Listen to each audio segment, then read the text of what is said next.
आज हवामान खूपच विचित्र आहे. सकाळी ऊन होतं आणि आता अचानक इतके ढग आले आहेत की पाऊस पडेल असं वाटतंय. नमस्कार. कधी विचार केलाय का की आपल्या आजूबाजूचा हा जो प्रकाश आहे तो नक्की काम कसं करतो? म्हणजे हे फक्त एक बटन दाबण्यापुरतं नाहीये. याच्या मागे एक खूप इंटरेस्टिंग सायन्स आहे. चला तर मग आज आपण प्रकाशाची हीच दुनिया उलगडून पाहूया. तो कसा मोजतात, त्याचे नियम काय आहेत आणि आपल्या घरासाठी किंवा कामाच्या जागेसाठी परफेक्ट लाइटिंग कोणती असू शकते?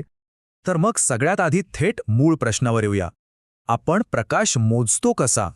म्हणजे बघा, आपण तापमान डिग्रीमध्ये मोजतो, वजन किलोमध्ये मोजतो. पण प्रकाशाचं काय? त्याला मोजण्यासाठी अशी कोणती युनिट्स आहेत? चला याच प्रश्नापासून आपल्या आजच्या प्रवासाला सुरुवात करूया. आजच्या या प्रवासात आपण 5 महत्त्वाचे टप्पे बघणार आहोत. सगळ्यात आधी आपण प्रकाशाची भाषा शिकू, म्हणजे त्याची मोजमापं. मग प्रकाश कसा वागतो याचे नियम पाहू. त्यानंतर चांगली प्रकाश योजना म्हणजे नेमकं काय हे समजून घेऊ. पुढे प्रकाश तयार करणाऱ्या वेगवेगळ्या दिव्यांची ओळख करून घेऊ. आणि शेवटी प्रकाशाच्या 2 मुख्य डिझाईन पद्धती कोणत्या आहेत हे बघू. चला तर मग पहिल्या टप्प्याकडे वळूया. तर आपला पहिला थांबा आहे प्रकाशाचे मोजमाप. बघा, कुठल्याही सायन्सप्रमाणे प्रकाशाची पण स्वतःची एक भाषा आहे, स्वतःची एककं आहेत आणि ही एकदा समजून घेतली ना की पुढचा सगळा प्रवास एकदम सोपा होऊन जातो. यातली पहिली कन्सेप्ट आहे ल्युमिनस फ्लक्स. आता सोप्या भाषेत सांगायचं झालं तर हे म्हणजे एखाद्या बल्बमधून सगळ्या दिशांना मिळून एकूण किती प्रकाश बाहेर पडतोय याचं मोजमाप. कल्पना करा की बागेत एक पाण्याचा स्प्रिंकलर आहे आणि त्यातनं सगळ्या बाजूंनी जे एकूण पाणी बाहेर पडतंय तोच आहे हा ल्युमिनस फ्लक्स. आणि हे मोजतात ल्युमेनमध्ये. आता ल्युमिनस इंटेन्सिटी म्हणजे काय? हे म्हणजे एखाद्या विशिष्ट दिशेने जाणारी प्रकाशाची तीव्रता. म्हणजे बघा, जर ल्युमिनस फ्लक्स म्हणजे स्प्रिंकलरमधून सगळीकडे पसरणारा पाणी असेल, तर ल्युमिनस इंटेन्सिटी म्हणजे पाण्याच्या जेटमधून एकाच दिशेने जोरात जाणारी धार. हे कॅन्डेला या युनिटमध्ये मोजतात. हे चित्र बघितल्यावर तुम्हाला हे आणखी सोपं वाटेल. कल्पना करा की तो जो शंकू म्हणजे कोन दिसतोय तो आपल्या पाण्याच्या जेटचा प्रवाह आहे. त्या एका विशिष्ट दिशेने जाणाऱ्या प्रकाशाची एकूण शक्ती म्हणजे ल्युमेन आणि त्या धारेची जी तीव्रता आहे ती म्हणजे कॅन्डेला. हे दोन्ही एकमेकांशी कसे जोडलेले आहेत हेच ही आकृती आपल्याला दाखवते. आणि तिसरी सगळ्यात महत्त्वाची कन्सेप्ट आहे इल्युमिनेशन. आपण आपल्या पाण्याच्या उदाहरणाकडे परत येऊया. बागेत स्प्रिंकलरमधनं जे एकूण पाणी पडतंय म्हणजे ल्युमेन, त्यापैकी तुमच्या एका रोपावर किती पाणी पडतंय ते म्हणजे इल्युमिनेशन.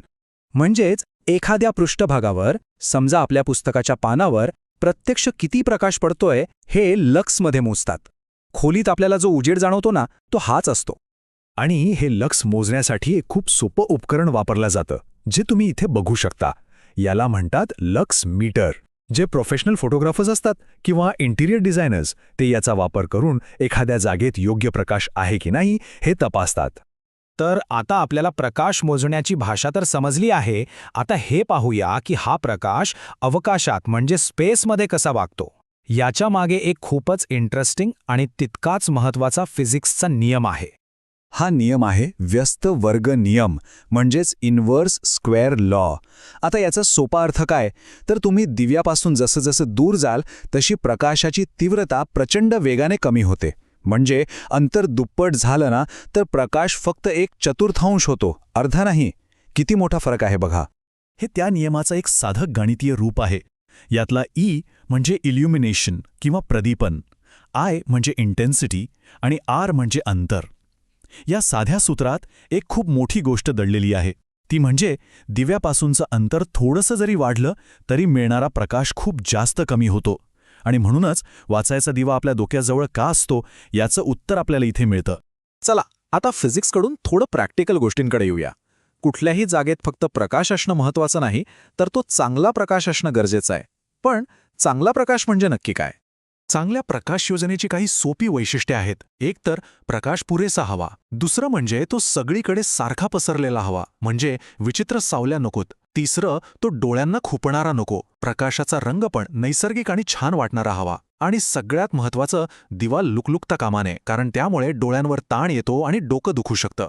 चांगला प्रकाश कसा असावा हे तर आपण पाहिलं, पण हा प्रकाश निर्माण करणाऱ्या टेक्नॉलॉजीबद्दल काय? चला आता वेगवेगळ्या प्रकारच्या दिव्यांची ओळख करून घेऊया. साधारणपणे दिव्यांचे 3 मुख्य प्रकार आहेत. एक म्हणजे फिलामेंट लॅम्प, जे आपण सहसा घरात वापरतो. दुसरे आहेत आर्क लॅम्प आणि तिसरे आहेत डिस्चार्ज लॅम्प, जे आपल्याला अनेकदा रस्त्यावरचे दिवे किंवा मोठ्या जागांमध्ये दिसतात. फिलामेंट दिव्यांच्या डिझाईनमध्ये एक खूप हुशार कल्पना आहे. इथे बघा, डावीकडे एक साधी सिंगल कॉईल फिलामेंट आहे, पण उजवीकडे कॉइल्ड कॉईल आहे. म्हणजे काय, तर तारेची एक कॉईल बनवून तिचीच पुन्हा एकदा कॉईल बनवली आहे. असं केल्याने होतं काय की कमी जागेत जास्त तार बसते आणि त्यामुळे दिवा जास्त प्रखर प्रकाश देतो. खरंच किती साधी पण प्रभावी आयडिया ही.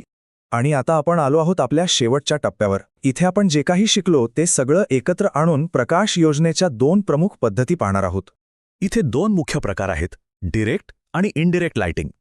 डिरेक्ट लाइटिंगमध्ये जवळपास सगळा प्रकाश थेट खाली आपल्या कामाच्या जागेवर येतो. ही पद्धत खूप कार्यक्षम असते, पण यामुळे खूप गडद सावल्या पडू शकतात. याउलट इनडिरेक्ट लाइटिंगमध्ये प्रकाश छताकडे टाकला जातो आणि तिथून तो परावर्तित होऊन सगळीकडे पसरतो. यामुळे सावल्या तयार होत नाहीत आणि एक खूप सुखद, सॉफ्ट प्रकाश मिळतो. म्हणूनच सजावटीसाठी सिनेमा हॉल किंवा हॉटेल्समध्ये याचा वापर होतो. तर आता पुढच्या वेळी तुम्ही जेव्हा एखाद्या खोलीत जाल तेव्हा तिथल्या प्रकाशाकडे फक्त उजेड म्हणून बघू नका. जरा विचार करा, इथे किती लक्स असेल. ही डिरेक्ट लाइटिंग आहे की इनडायरेक्ट? प्रकाश फक्त दिसण्यासाठी नसतो, तो आपल्या भावनांवर आणि कामावरही परिणाम करतो. आणि या नवीन माहितीमुळे तुम्ही तुमच्या सभोवतालचं जग नक्कीच एका वेगळ्या प्रकाशात पाहाल.